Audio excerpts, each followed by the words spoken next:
Hej hej. I dag der skal vi tage fat på vandrør. Vandrør, som at der er, ja, kan man sige, irrede / grønne.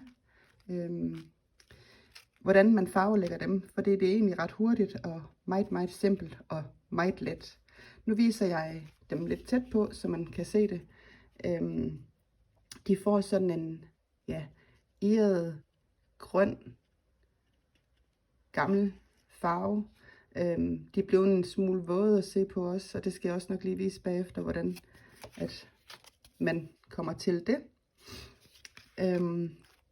Baggrunden tager vi fat på en anden dag. I dag der er det simpelthen bare ja, det basale i, hvordan man lige nemt og hurtigt får den grøn. Det var virkelig ikke ret lang tid. Og efterfølgende kommer der en video af, hvordan man laver dem rustne i stedet for. Fordi det er egentlig lige så let. I kan se, jeg ser det ikke lækre ud med det her. Med det her, ja, lidt våde noget på os. Jamme. Namme. Ja.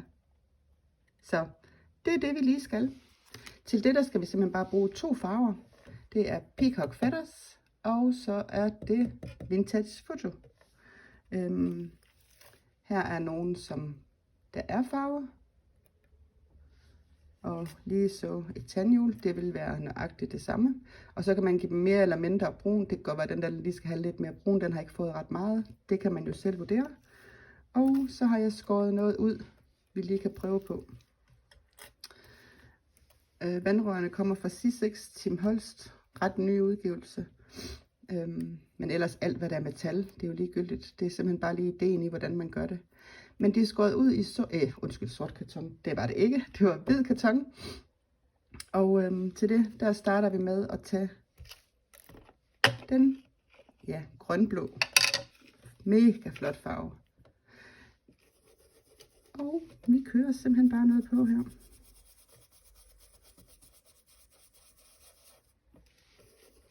Nu er jeg en lille gris, der ikke lige gør mine børster rene hver eneste gang, jeg har brugt dem, så der kan godt komme en lille smule brun på, og det gør overhovedet ikke noget.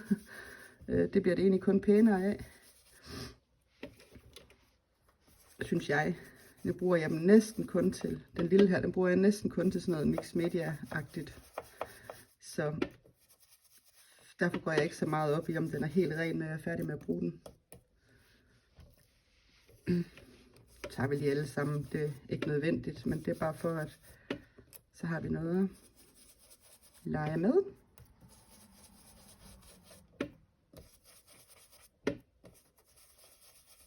Se, så var de allerede blå. Det var jo aldrig. Så hvis man er vant til farvelæg, så går det her jo virkelig stærkt. Så er det Vintage Photo, og det kører jeg har ikke engang gjort børsten ren, som I så. Så kører jeg lidt hister her, hvor jeg nu synes, det skal jo ikke være over det hele. Det skal være sådan lidt tilfældigt.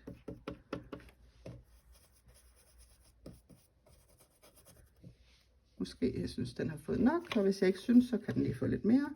Så er det lidt rør.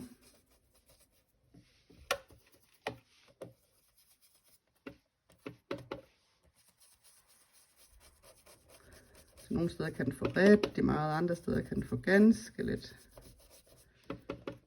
Men nu er de der faktisk næsten allerede i det, man gerne vil have.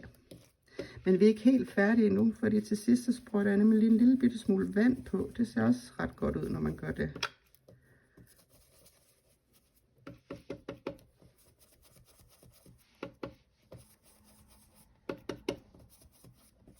Så, det var det. Prøv at høre her, de to, hvad? Ja, videoen er indtil nu 4 minutter gammel, og vi har snakket en del, og ja, så jeg vil tro, det tager ganske få minutter, bare lige at farvelægge dem der. Så har jeg noget vand her, helt almindeligt vand, og her der sprøjter jeg bare lige noget på, der tager jeg altid inden her, fordi der skal ikke decideret sprøjtes på, det skal bare lige være sådan nogle vandsplat her.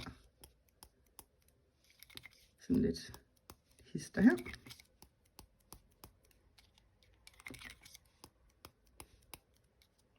Det ser allerede sådan lidt gammelt og irret ud.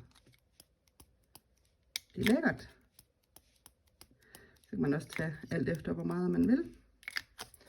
Nu skal jeg lige prøve at tage en pincet, så I kan se, hvordan det allerede ser ud. Men hvis nu man sådan lige kan ane det flotte irrede, det har den jo allerede. Så det er simpelthen ganske simpelt. Nu skal jeg lige, jeg vender lige tilbage, for så finder jeg en embossingpulver, så vi kan prøve at lave dem, der så sådan her ud. Og det er også nemt. Ja.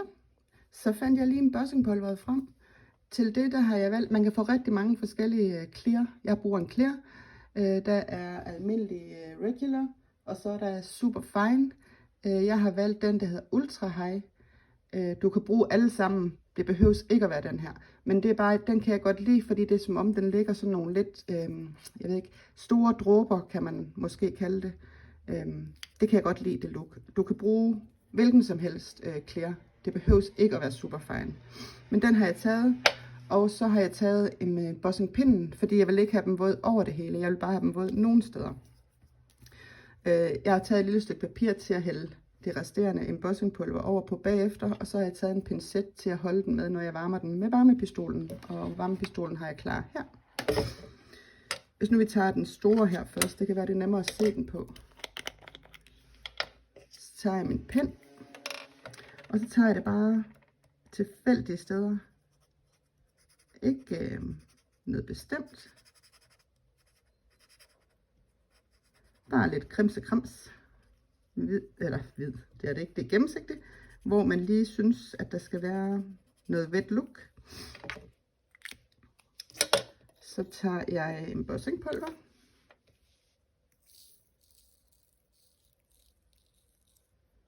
Og hælder på. Der hænger måske ikke så meget fast deroppe. Det kan være, at vi lige skal over det med pinden en gang til. Nej, det behøver ikke. Så varmer jeg det lige med varmepistolen og vender tilbage igen. Så er vi klar med den her. Og grunden til, at jeg lige holdt den ud af kameraet, mens jeg gjorde det, det er, fordi den larmer forfærdeligt.